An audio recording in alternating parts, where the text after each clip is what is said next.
खांद्यावरचं घोंगडं सोडलं, गाय राखायची काठी सोडली, मस्तकाचा मोराचा पीस सोडला, कमळीची पासरी सोडली, आपला दत्त बाबा सोडला, आणि माय यशोदेच्या पायावर डोकं टेकवताना जिनं बोटाला धरून वाड्यात चालणं शिकवलं ती माय सोडली तेव्हा जगाचा बाप रडला. रडला नाही, अजूनही रडतो. दूर से देखे तो समुद्र, दूर से देखे तो समुद्र, नजदीक जाके देखे तो प्यासा बहुत लगता है.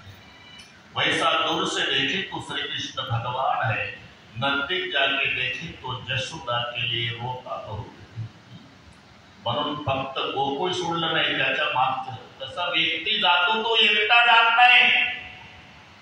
मग धर्मपत्नीचं कुंकू घेऊन जातो, आपल्या बहिणीची भाऊबीज नेतो,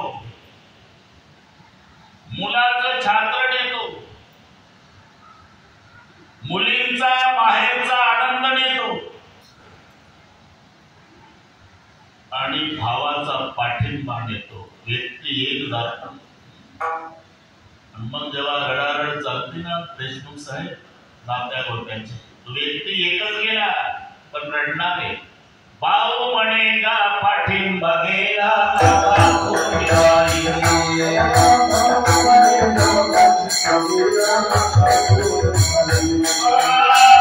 म्हणेगा पाठिंबा गेला,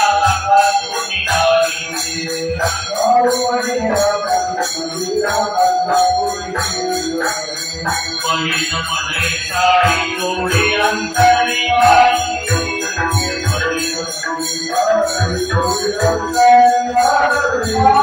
बहीण म्हणे साडी जोडी अंतरी वाली.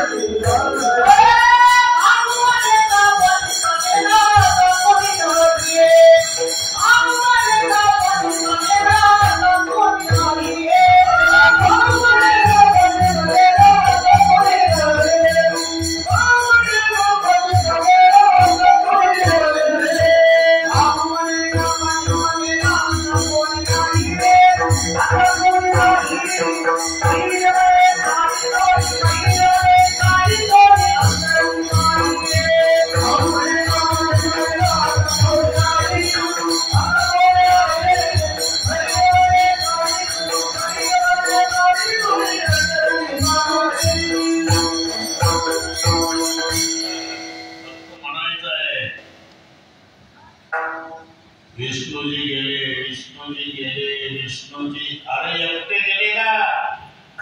धर्मपत्नीचं कुंकू घेऊन गेले, बहिणीची भाऊबीज घेऊन गेले, भावाचा पाठिंबा घेऊन गेले, मुलांचं छात्र घेऊन गेले आणि मुलीचा माहेरचा आनंद घेऊन गेले.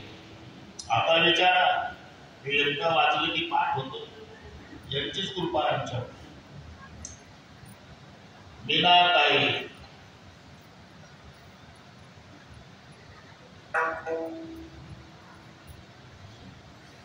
संगीताताई, नीताताई, 3 ताई. याच्यामध्ये 2 सोनवणे, एक भुजबळ आहे. बरोबर? ठीक आहे, ठीक. त्यांना विचारा. आता बाळासाहेब आहे, विलासराव आहे, त्यांचं आदर स्वागत होत असेल, पण माहेरी आल्यावर बापाच्या भेटीत जो आनंद होता तो आता माहेरचा आनंद नाही, हे लक्षात. मुलीला आनंद कधी होतो? माहेरी येऊन बाप भेटल्यावर. आलो निजाच्या माहेरा ठीक आहे, पण भेटी रखमाईच्या वर. रखमाईचा वर म्हणजे पांडुरंगांचा बाप भेटला तेव्हा माहेरचा आनंद आहे. कारण ही निस्वार्थी प्रेमाचं नातं असते मुलीचं आणि बापाचं.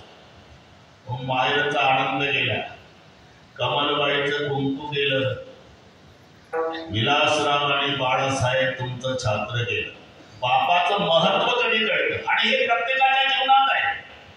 चांगले दिवस आले की ज्यानं कौतुक पाहावं, ती कौतुकाची थाप निघून जात असते. 1 मिनिट घेतो, मिनिट मी बाळासाहेबाला कालच विनंती केली